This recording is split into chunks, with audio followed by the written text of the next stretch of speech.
Tales from Ilgraya presents The Once and Future Crown, a short story by KSA10. I groaned as I stepped through the front door of my house into the sitting room. The door clapped shut behind me as I kicked off my boots and cast my gaze about.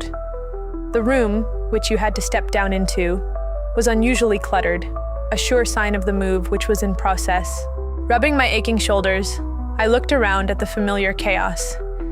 Empty boxes leaned against the back of the pit couch, all bearing the scrawled writing of my best friend and temporary housemate, Ash, the daughter of the Witch Queen, who presided over the portal coven my family and I were part of. Looking at the signs of change, I let out a weary sigh. A lot had happened in the last 6 Lumiere. My adopted parents, Tony and Infinian, had decided that Roland and I were grown enough to warrant expanding to a second nest location. As a result, my brother and I had shared this house for the past 2 Lumiere, but Roland had recently moved out to live with Misha, the portal dragon. At 14 turns, or 144 Terran years old, I was still considered a child in Ilgrayan society, as was Roland at 50 turns. Given our species' near immortal nature, maturity wasn't reached until 300 turns, making our parents' disapproval of Roland's living arrangement with Misha hardly surprising. Moving stiffly past the couch, I made my way through a small hall into the kitchen. The clutter continued into this room as well. There were a few boxes by the sink, one of which was opened, revealing pink hand towels. The table had multiple plates with half-eaten food, and there was a cup of coffee sitting on the counter. The steam was a sure sign someone else was indeed in the house.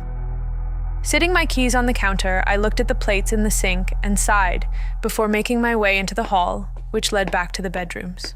I could hear soft voices from the hall. It sounded as though Ash and her sister were currently having a spirited discussion. Following the Witch Queen's prolonged absences from the Covenstead, her eldest daughter, Tasha, made an emergency appeal to the Ilgrayan authorities. The courts awarded temporary custody of both Tasha and Ashlyn to their grandparents, resulting in Ash staying with me in the nest under my adoptive parents' protection until her grandparents were ready to receive them both. No! Ash's voice sounded from ahead of me. Put that one on a hanger. You were gonna hang diamond silk like a common Terran t-shirt? Tasha's voice responded, tinged with disgust. It is going to have to hang like that until Dalian gets my proper wardrobe moved in here. Are you all settled in? I asked Ash, leaning against the doorframe to her room. I'm getting there. Ash replied, looking from me to her remaining boxes. I mean, there's probably a few hours left of unpacking to do. You just missed Tony and Infinian. Tasha said, pulling a beautiful green dress out of a box. If you tell me you want this on a hanger, I will take it with me to be properly stored. Grandfather would lose it if he knew you were using Terran clothing storage. Their new nest is coming along nicely. Ash stood up and walked over to her sister. Until Dalian gets my wardrobe over here, let's just say my clothing storage options are limited. Ash, I said thoughtfully, looking at the dress. Rolly left a stasis chest downstairs. You could always use it until yours is delivered.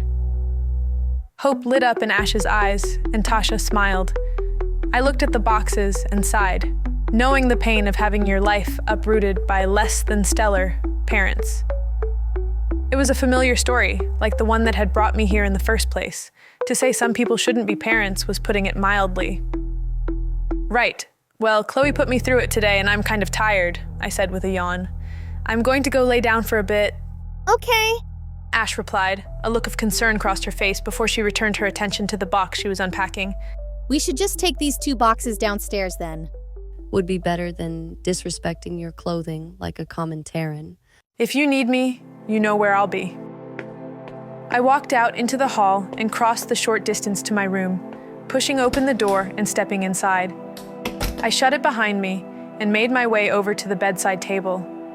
A strange artifact sat on the table, a crystalline skull with whirling galaxies that filled its orbitals as if they were eyes, which followed me as I made my way to the bed. A chill trickled down my spine as I reached over and turned the skull to face the wall.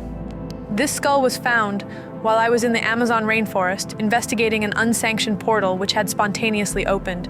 Its rainbowed surface gleamed even without light, and it could talk. Or at the very least, it was capable of projecting its thoughts directly to me. I'd certainly learned a lot in the 4 Lumiere since bringing the skull home. It was a treasure trove of interesting information, but my bestial essence seethed at its presence. Bury that accursed thing in a deep hole. My bestial essence growled as I turned down my covers and crawled into bed. Look, I am going to outfit Roland's old room to hold it. I projected back to the beast. I still need a little time to prepare the necessary rituals. Whatever. My beast snorted at me. Don't say I didn't warn you. Curling into a ball, I stared at the back of the oddly luminous skull.